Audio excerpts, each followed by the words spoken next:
Marhaba Halloween, welcome back to my third trimester update. I am currently 39 weeks and 4 days, so just whenever he's ready, I'm ready.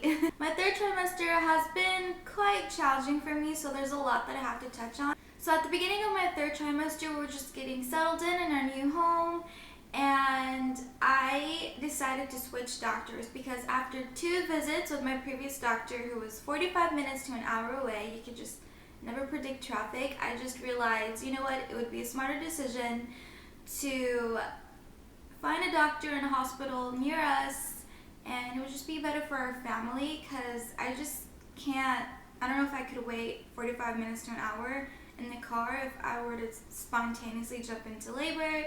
And especially since my daughter's in school now, I don't want to be like an hour away from her. You just never know. You can't predict those things. So thankfully, I was able to find a doctor and transfer care. My doctor is 15 minutes away from me, and the hospital is also 15 minutes away from me. So that is great thing. After that, I made sure to register at the hospital, and some hospitals you're able to register online.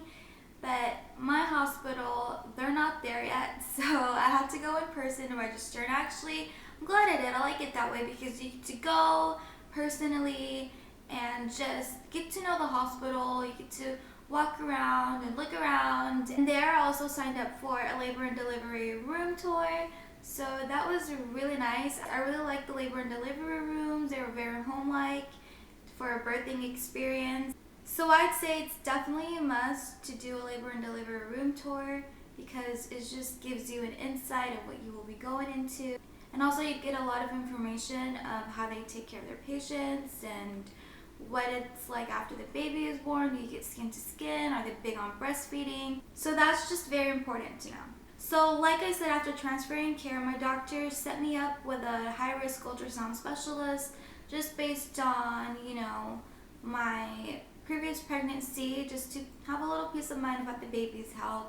And I'm glad I did because after going to that appointment, I had a very detailed scan. It was very similar to an anatomy ultrasound, and I just got to see the baby again, and that was just the cutest thing ever because we got to see the baby in 3D, which was crazy amazing. That was the first time I've ever seen my baby in 3D. It just looked so real, I just couldn't believe it. And also because we didn't get to see Mia in 3D, so seeing this baby in 3D was so cool. But we did end up discovering that the baby was in a breech position. He was actually transferred, so I was wondering why I was having a lot of pain on my left side because his head was on my left side and like his legs and butt was on my right side. So it was literally transferred. And also we discovered that I had Placenta Previa. My placenta was pretty much covering up my cervix, which explains the spotting that I was having. And when you have Placenta Previa, you could easily spot. So I had to do another follow-up with the ultrasound specialist, and until then I had a lot to work on. I went home and I immediately started doing my research on Placenta Previa. I couldn't do anything about that. There's really not much you could do to change or to get your placenta to move up. It just has, it has to do it on its own. So I just prayed about that and let that be in God's hands. With my baby boy being Breech, I started searching the internet, seeing what I could do to try to get him to flip down. And so I came across this website called spinningbabies.com. And I am so glad I did because that site gives a lot of great information on how to flip your baby and the activities that you could do to change the baby's position and just to kind of have smooth labor and how to open up your pelvic. It just gives a lot of great information. If you find yourself in a similar situation, I will post their link down below. It's a great site. They give a lot of great information. So some of the activities that I started doing to try to get the baby to flip was walking. I would walk for an hour and a half. Also YouTubed third trimester workout videos. There was one video that I actually worked out with, and I will also post it down below. I felt like the leg workouts that the lady was incorporating was really helpful. especially squatting. Squatting was my favorite thing to do to try to get the baby to flip.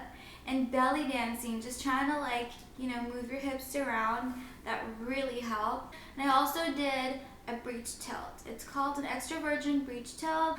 And all of that will be on spinningbabies.com. And they're really good at describing each activity. So after 2 weeks of working out and trying to get this baby to flip, finally went to my appointment and we saw that the baby did flip down. He was head down. So that made me really happy that the workouts I did paid off at the end. But so much for the excitement, because that same night after coming home, I was just watching TV with my family and I could just feel him make this drastic move in my body. My stomach looked deformed. I looked down and I could just see like a big old bump right here, and I just couldn't tell if that was his head or his butt, but I just knew that it was his head. So I went to my doctor and I told her, look, I feel like the baby moved. I don't think his head down anymore. So she got the ultrasound and surely enough, I was right. He did move. He was head up and butt down. So that was very upsetting. I had to work on him to try to flip down again. So after another appointment with my doctor, he was still head down. We talked about doing an external version. And with that, it's a 50-50% success rate, because I was really determined to get him head down and deliver naturally. So I was definitely open to that, and at that point, I started to see my doctor every week. So that week after, I went to see the doctor again, and luckily, I was just so shocked and surprised that this baby was head down. I'm like, he plays too much. He needs to stop playing with me, and pretty much since then, he's been head down. So stay head down, baby. Even at 39 weeks, I don't understand how he finds space to move. He moves so much. And I'm happy to say that I'm pretty much done shopping for the baby and I have all the important things that I would need for him. And yeah, unless I come across something cute that I want to get. But his nursery isn't quite done yet, but that's fine because he's going to be next to us in his bassinet.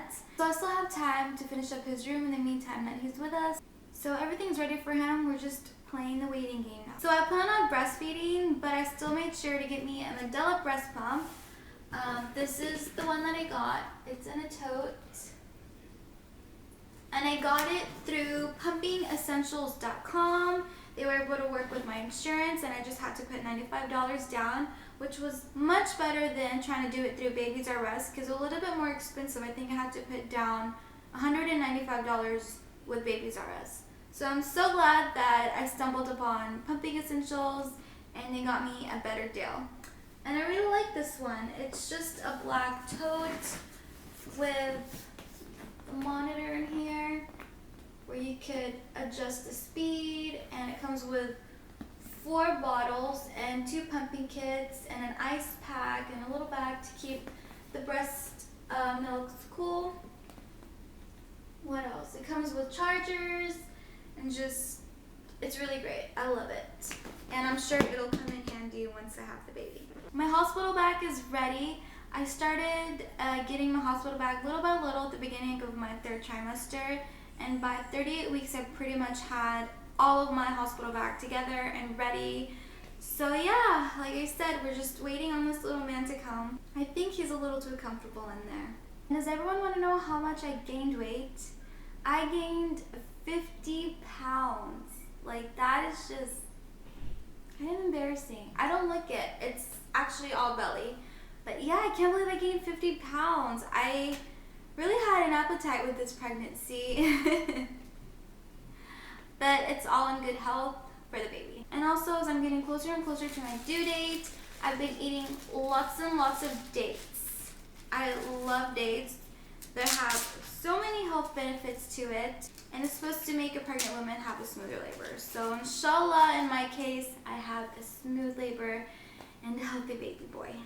Since I'm still completing my 39 weeks, I actually had an appointment 2 days ago, and I found out that I was only 1 centimeter dilated, which was very disappointing because I thought I'd at least be at 2, but no, I'm only to 1 centimeter dilated, not effaced very much. So literally that same night, I went to Walmart and I got my hands on the evening primrose oil, and also castor oil. This is going to be my last resort because I've heard some bad side effects to that. Obviously, you can get diarrhea with that. So yeah, I've already used this, and I don't take it orally. I insert it vaginally. This is a little TMI. I feel so awkward saying that. But yeah, and I don't insert the capsules as a whole in me. I actually open it up and I get the oil out and I just kind of put it in. Yeah. This is the capsules, and they don't even smell at all. Like, they don't have a smell to them at all. So yeah, this is the capsule. And I put 2, and I think I'm gonna increase it by 3. Just 3. 3 is like the maximum. So yeah. And I've also heard that raspberry leaf works, but I couldn't find it. But my aunt, hi Amto, she recommended me to start boiling up some water with a bunch of cinnamon sticks and put a little bit of zafaran. If you don't know what zafaran is, I will link it down below. It has many health benefits, and it's also super expensive. You cannot find this in the United States. It's really hard to find this here. But yeah, it has a really nice scent to it too. But this is pretty much it. No. And what it does is it softens and thins out your uterus. It makes labor go smoothly. Other things that I've started doing was walking for an hour to an hour and a half and squatting. I've been doing squats like crazy. My legs are so sore. And I've been taking warm Epsom salt baths, which is so relaxing and soothing. It's the most relaxing thing I've done in this pregnancy. I just want to take more of it. And also intimacy. And I did all of those in just 2 days, and it got so overwhelming. But I've seen some results. So early on Saturday, 2 or 3 in the morning, I started getting some contractions that felt like period pain, and I would get them all over my belly and my lower back. But they weren't strong enough to send me to the hospital, and it eventually ended up going away. And later that Saturday morning when I got up to use the bathroom, I noticed some bloody show, and what that is mucousy discharge that's tinged with blood. And I thought, uh-oh, well maybe this is it. I don't know. I searched it up, and it said that I could start labor within the next days or within the next several hours. And yet here I am, Sunday, and still nothing yet. So I don't know, I'm gonna have to keep an eye on that and hope that I spontaneously go into labor. And if I don't spontaneously go into labor, I'm gonna have to be induced sometime this week. So crossing fingers for going into labor naturally, which is, I think, is the best, because who wants to be induced at the hospital and be at the hospital for who knows how long. But who knows, I'm just going to relax and trust my body. Everything is in God's timing. So yeah, this is going to be my last bump date, and I will see you all in another time. Thank you for watching. Mwah. Bye.